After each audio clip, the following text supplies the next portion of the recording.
Hi, welcome to the fourth video in the series on citizen-led assessments, which is a technical training module designed by the PAL network for the What Works Hub on global education.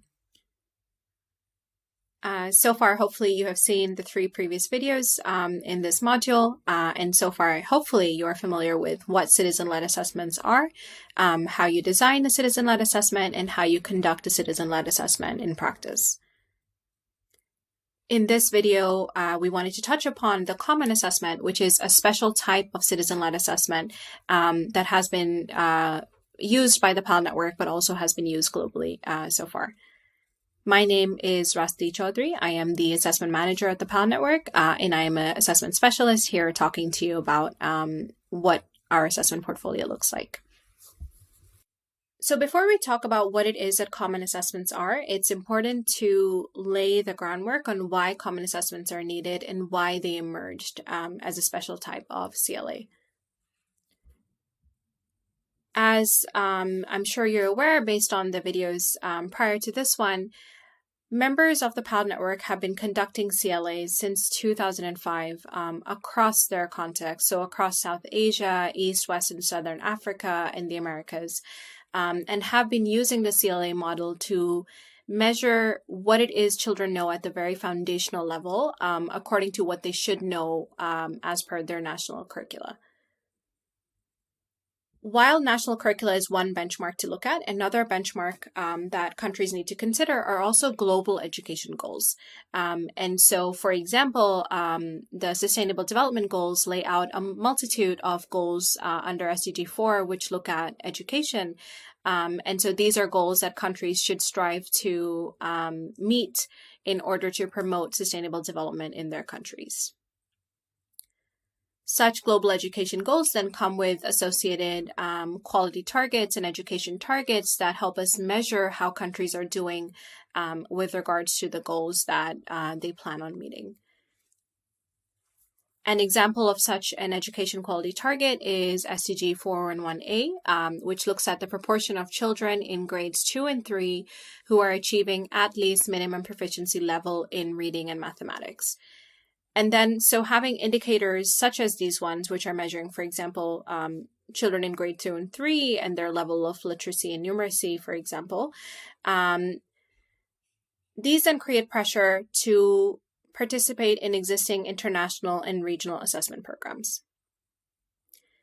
Now, most international and regional assessment programs are based on models and methods that emerged in the context of global North countries, which have characteristics that are often very different from those in global South countries.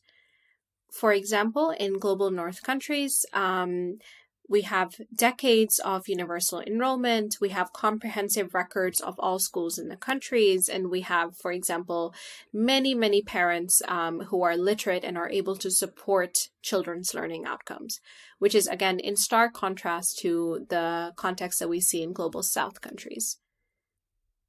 Another difference is that in global North countries, assessments look at a specific level of performance, which does not generate enough actionable evidence for us in global South countries where children are generally at a much lower performance level. So we need to be measuring much lower level of skills to see what it is that children do and do not know and where we can adequately support. Common assessment is then a term used by the PAL network to refer to the same assessment format and the same assessment items being used across country contexts to promote rigorous cross-country comparisons and learning.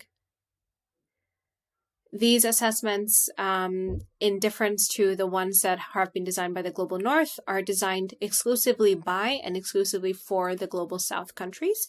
They are tailored to the realities of Global South context and allow for comparisons across borders for cross-border learning and growth. This is, again, not to say that these assessments cannot be used in Global North settings. They most certainly can, but you, again, have to look at which one is best suited for your needs. And so it depends on what kind of measures of learning it is that you want to collect. So what exactly are common assessments? And how do they fit in with this larger CLA conversation that we've been having together so far?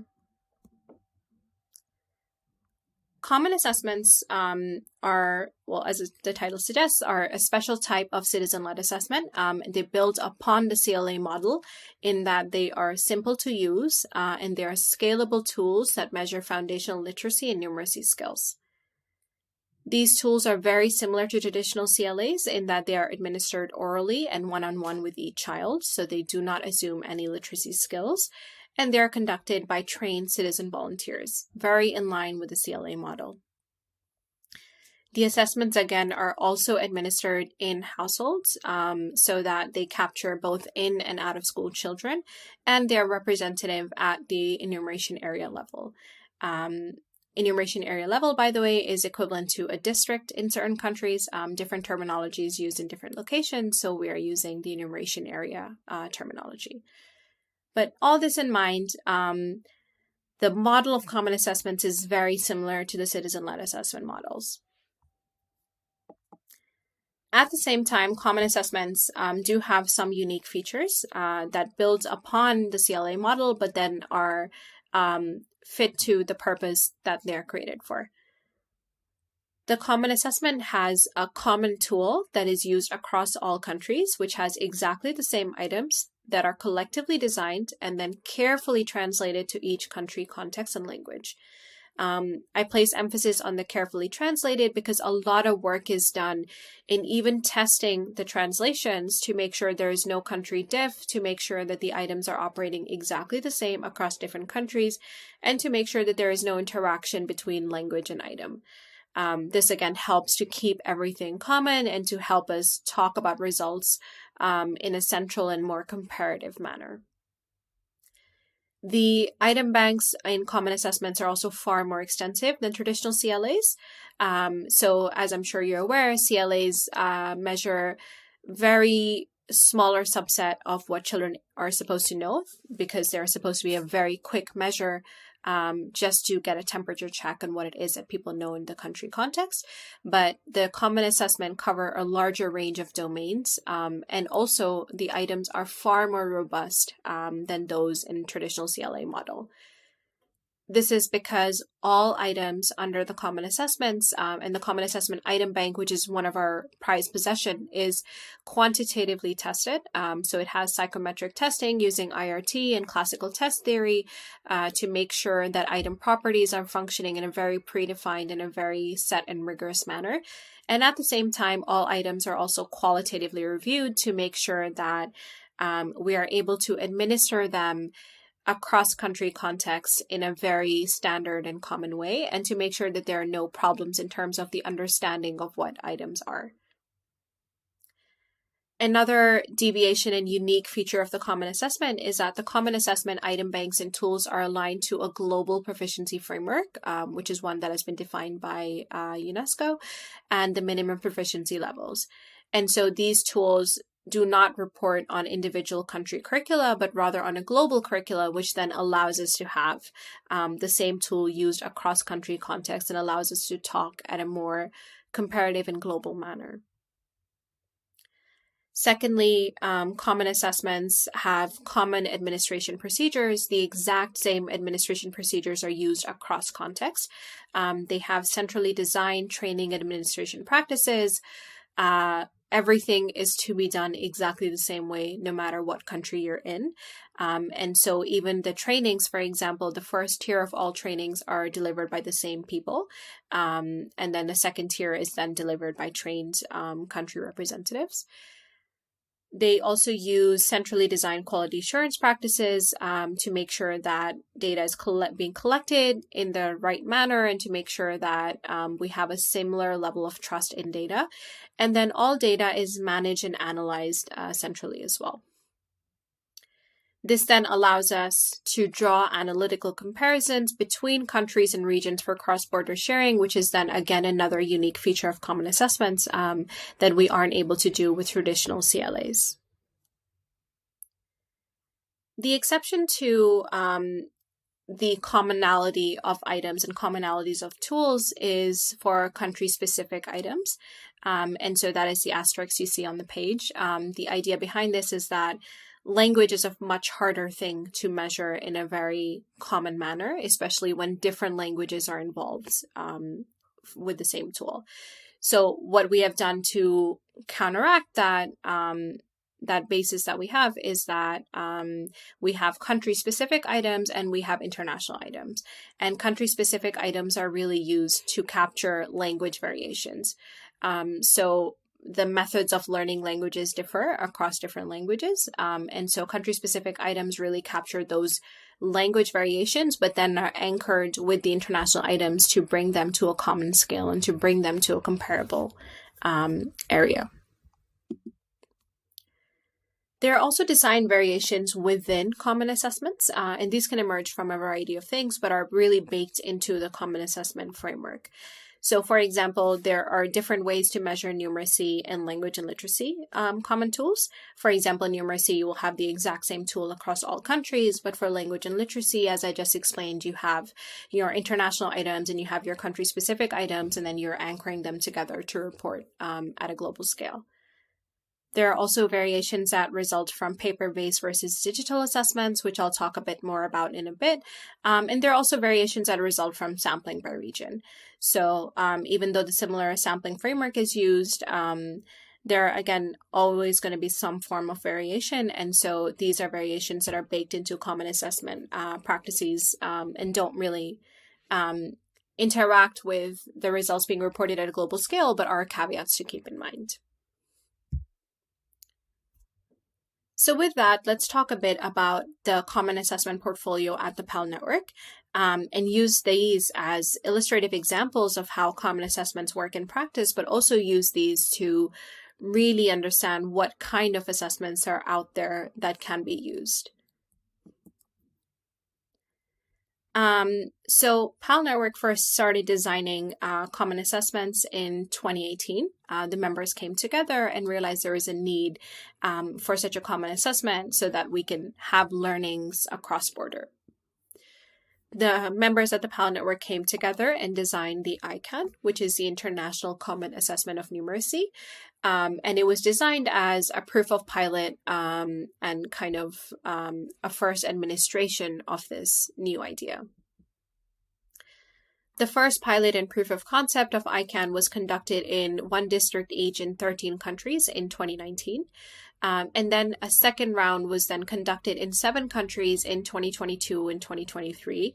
The idea behind that being that we had then a pre and post pandemic benchmark with which to compare common assessment results and with which to see how the common assessment is held up over time. The ICANN item bank was extensively developed. A lot of work went into how the items were developed. A lot of work went into making sure that item properties were functioning a similar way. And a lot of work went into designing this common framework for measuring learning across countries. At the same time, because the PAL network is a network of different organizations, it was a great opportunity for our members as well to start working with common assessment practices and start ensuring that all assessment and data is collected in a common manner so that we can begin reporting results at, for example, regional or international levels and discussions. Based on the ICANN, then, we then developed the PAL ILANA, which is the PAL Early Language Literacy and Numeracy Assessment. The PAL ILANA was an extension of the ICANN item bank, but instead of just numeracy, ILANA also incorporated language and literacy, which was a far more complicated procedure and required a lot of work, but again, was just a natural evolution and a natural next step of what needed to be done. PAL ILANA is a digital multiple stage adaptive assessment that is actually conducted on tablets. It was developed and is tested in 12 countries. There have been 3 quite rigorous field trials that have been conducted, and the assessment goes into the field shortly for data collection. The reason we say it is a multiple stage adaptive design is that this item bank of ILANA is so extensive and so vast that we have created different pathways in the assessment. So we can measure just how much or just how little children know by making the test easier or harder based on how children are performing. ELANA and ICANN 1.0 were then extended into what we are now calling ICANN 2.0 and iCare.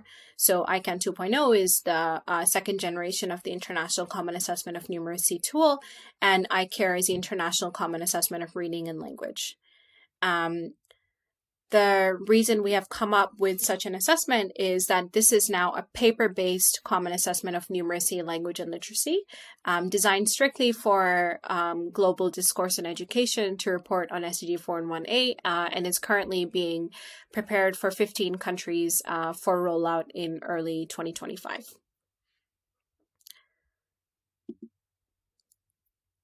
How these assessments fare together and what is the current status of assessments is that the PAL-ELANA measures children in the 4 to 10 age group, and it is an in-depth measure of numeracy, language, and literacy. When I say in-depth, this is because there are trade-offs between in-depth measures and kind of the scalability, and I'll come to that in a second. PAL-ELANA is designed in consortium between PAL Network, the Usher Center, or the Pratham Education Foundation, and the Australian Council for Educational Research, ACER. And a lot of work and years of development have gone into this tool.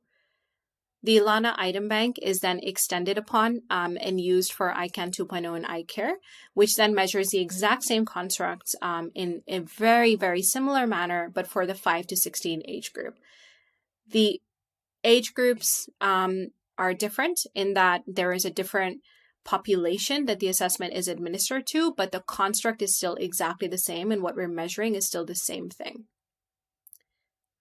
ICANN 2.0 and iCare are designed for scale at low cost, and that is where kind of these trade-offs come in.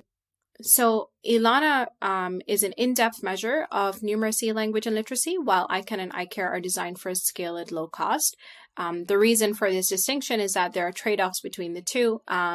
In-depth measures obviously provide a lot more data and a lot more location of children on the spectrum of learning, whereas they have the trade-off of being a lot more expensive and a lot more time-consuming as well. Whereas ICANN and iCare are designed purely for scalability purposes, and so that we can go at nationally representative levels while maintaining the low-cost model. And so they'll provide less in-depth data on where children rank in terms of the different constructs, but just as important and just as aligned to the global proficiency framework.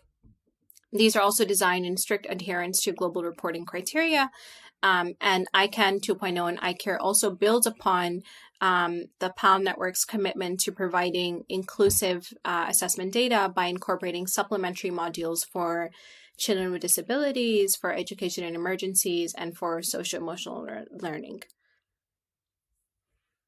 To find out more about any of these assessments, you can find more information on our website that also digs in deeper into what common assessments are, and especially looking at the PAL-ELANA and the ICANN and iCare assessment provide wonderful case studies into how common assessments can vary and kind of what different portfolios we can offer. I hope that this module has been useful in learning about the citizen-led assessments and learning more about how you can conduct them in practice and learning more about what even variations within citizen-led assessments and common assessments you can have. And if you have any questions, feel free to reach out to us. We would love to talk more. And thank you for participating in this module.